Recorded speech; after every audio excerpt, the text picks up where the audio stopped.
In this part of OKX series, pag-uusapan naman natin ngayon is paano mag-cash in at mag-cash out dito sa OKX. Paano ba mag-start magpasok ng pera at mag-out ng pera.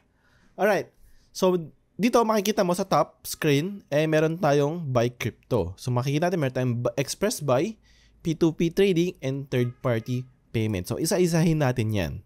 Okay? So dito sa buy crypto, pwede kang bumili ng USDT. Ito yung stable coins ng pinakamalaking stable coin dito sa crypto. Ang stable coin is parang 1:1 dollar yan. 1:1 yan. So $1 is equals to 1 USDT. Pwede rin USDC. Ito yung second largest stable coin. But mostly ginagamit ng mga tao ay USDT. So for example, kailangan gusto natin mag-cash in ng 5,000 pesos. So makikita mo, makuha natin is 87.229 USDT. Ang exchange rate niya is around 57.32. Check natin magkano ang 1 USDT ngayon sa exchange rate natin. Ngayon ay nasa 56.6. Ayan, 56.6. So medyo mas mahal ng, medyo malaki-laki din ang difference, no? But yan yung kailangan mong bayaran for convenience. So let's say gusto natin buy USDT. So meron tayong two options. It's either bank transfer gamit P2P Express or QRPH gamit ang StarPay, yung third party provider. So if meron kang GCash, Maya, or any other e-wallets, pwede ka mag-QRPH. So, try natin yung QRPH, buy USDT. So, ngayon, meron tayong third-party na payment. So, basically, P2P trading din to, no? Pero meron tayong makikitang QRPH dito na code. So, isa-scan mo lang to gamit yung GCash mo or Maya mo kasi itong QR code na to ay universal. Even yung mga bank apps, if pwede mag-scan ng QR code, pwede mong i-scan tong QRPH. Kasi, again, this is universal QR. So, scan mo lang yan. Magpo-prompt yan na kailangan magbayad ng around 5,000 pesos.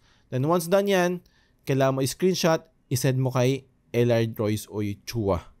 Yan. Send ka dito, send mo lang yung payment, and then i-release na niya yung USDT at makukuha mo na yung pera mo. Makukuha mo na. So, nakapag-cash in ka na officially. Alright? So, dapat mamaya, papakita ko sa yung wallet, dapat meron na tayong 86.58 USDT.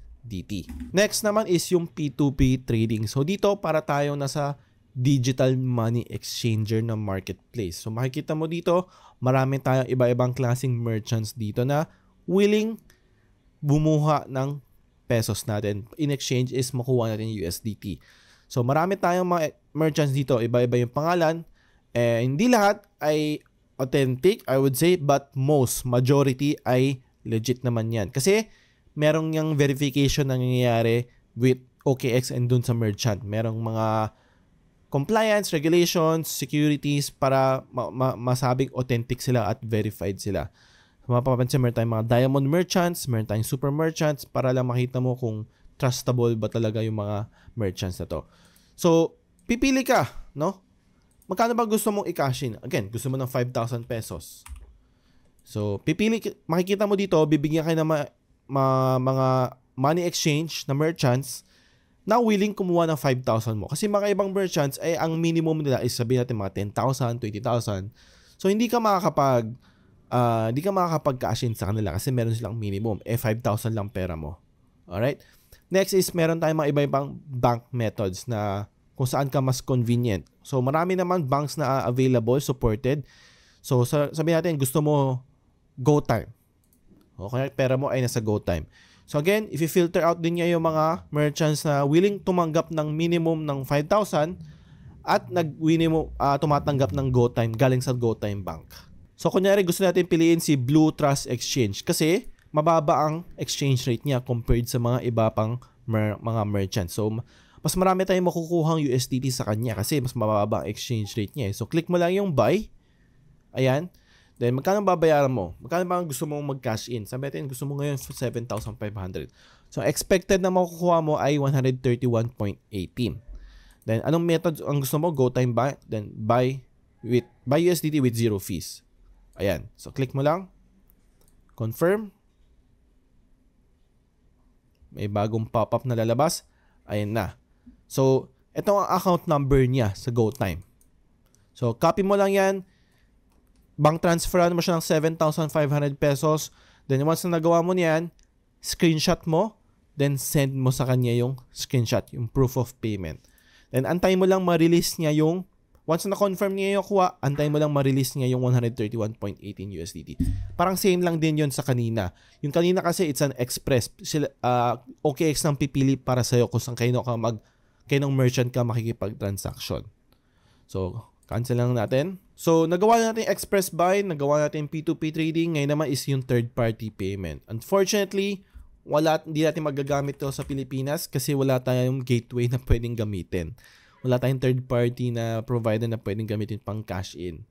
So, best choice mo lang talaga sa pagka-cash in sa OKX is either express buy or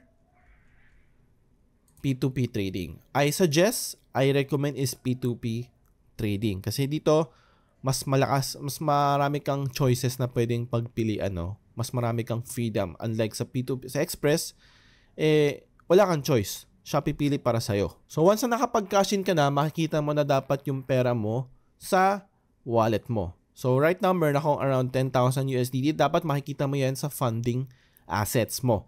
Makikita mo dapat yung 5,000 pesos natin na makukuha na is around $87. Dapat makikita mo yan sa funding assets mo. Dito dapat mag-reflect yan. Sa assets, my assets. Right. So ngayon naman, paano pag gusto mo na mag-cash out? Sabihin natin, gusto natin i-cash out tong $19 na meron ako ngayon. So, balik tayo sa P2P trading or express buy. Then, click mo lang yung sell. Yan. Ito naman yung mga merchants na willing tumanggap ng USDT at bibigyan tayo ng pesos. No? Sila naman ang magta-transfer sa bangko natin. Unlike dun sa buy, tayo ang magta-transfer sa bangko nila. Tayo naman sa sell, sila naman ang magta-transfer ng pera sa bangko natin. Tayo naman yung mag-release ng USDT sa kanila. Nagkabaliktad ang position. Nagkabaliktad lang. So, pipili tayo. Gusto natin mag-cash out ng 5,000 pesos. Gusto naman natin is, gusto natin ng GCash. Ayan. So, meron tayong mga filter na mga tumatanggap ng 5,000 at GCash. So, ito, kay Nova Renai, tumatanggap siya exchange rate na 57.12. So, pwede natin ibenta sa kanya. Sell mo lang. Magkano ibebenta mong USDT? Kanina nakita natin 90. So makukuha natin is 5,140 sa GCash natin. Okay? So mangyayari ito kasi nung buy side, 'di ba? Buy side, tayo ang nauna. First mover tayo. Tayo una nag-transfer ng pera bago sila ni-release yung USDT sa atin. Dito naman sa sell, sila naman ang una magbibigay ng pera sa atin. Abangan natin yung pag-transfer ng pesos nila papunta sa bangko natin or sa GCash natin. Once na tatanggap na natin, tayo naman mag-release ng USDT sa kanya. Okay? Sila naman yung first mover.